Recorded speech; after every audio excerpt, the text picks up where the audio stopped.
On est en duplex avec Édouard Martin, tête de liste du PS dans le Grand Est pour les européennes du 25 mai. Bonjour Monsieur Martin. Merci de répondre à nos questions aujourd'hui. Est-ce que vous m'entendez? Bonjour. Pour commencer, bon, vous m'entendez, c'est bon, c'est déjà ça. Alors la campagne démarre pour les européennes. Je vous entends. La campagne démarre pour les européennes. Comment vous abordez ce rendez-vous après la claque, il faut le dire, des municipales pour la gauche?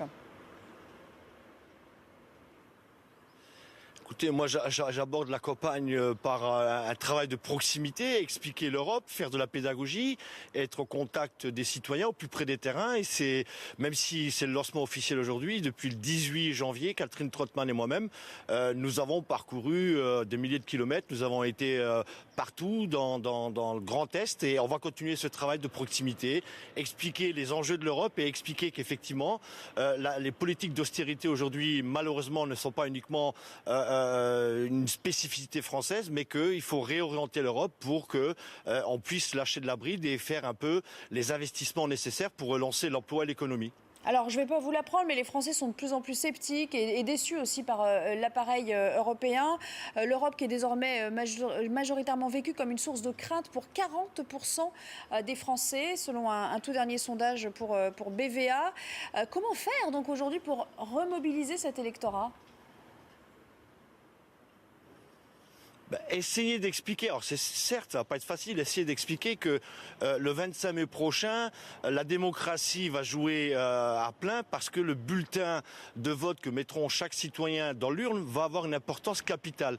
C'est depuis la première fois que l'Europe existe que le Parlement européen, donc les députés élus par les citoyens, pourront élire le président de la Commission européenne. Et je rappelle, au cas où certains l'auraient oublié, qu'aujourd'hui, la majorité au Parlement européen est une majorité libérale. Monsieur Barroso fait partie de la droite européenne, est associé à l'UMP française. Donc, si on veut réorienter l'Europe et faire une Europe qui soit plus à l'écoute des inquiétudes que je peux comprendre des Français et des citoyens européens, eh ben, il faut changer de majorité et essayer de faire en sorte que on réoriente l'Europe qui soit plus uniquement une Europe où il y ait une vaste zone de libre-échange, mais qu'on soit un peu plus attentif à l'inquiétude des Français et des Européens. Il y a 25 millions de chômeurs sur le continent européen. Je pense qu'il est temps maintenant de prendre les vraies mesures qui aillent plus dans le social et plus dans la création d'emplois et pas uniquement dans la création de richesses pour les actionnaires. Bon, je vais forcément vous poser une question d'actualité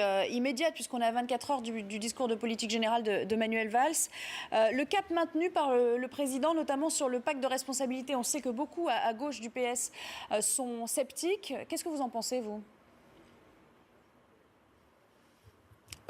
Il vous aura pas échappé que je ne suis pas au Parti socialiste, donc je pense que cette question-là, il faudrait d'abord la poser aux responsables socialistes. Je me suis déjà exprimé sur le pacte de responsabilité.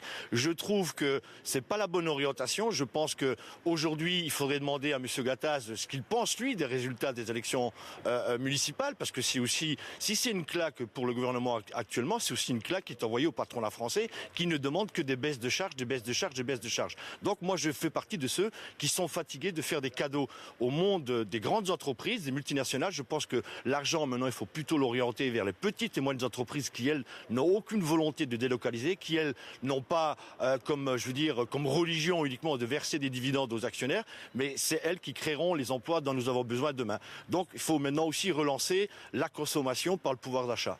Enfin, une dernière question quand même, peut-être un peu plus personnelle, là, pour le coup, alors que démarre cette campagne. Comment vous vivez la transition du monde syndical au monde politique aujourd'hui ? Écoutez, c'est un monde nouveau que je découvre avec des éléments de langage complètement différents. Mais vous savez, même si c'est un monde nouveau que je découvre, moi j'ai juste une envie, c'est de rester moi-même. Je veux continuer à porter haut le langage, en tout cas le message du monde du travail, du monde de ceux qui souffrent. Et je vais rester moi-même. Après, on aime ou on n'aime pas, ça c'est un autre débat. Mais toujours est-il que ce que j'ai fait en tant que syndicaliste, j'essaye. Et en tout cas, je vais continuer à le faire dans le monde politique. Merci beaucoup Édouard Martin d'avoir répondu à nos questions. Aujourd'hui, on rappelle que vous êtes candidat PS pour le Grand Est aux européennes.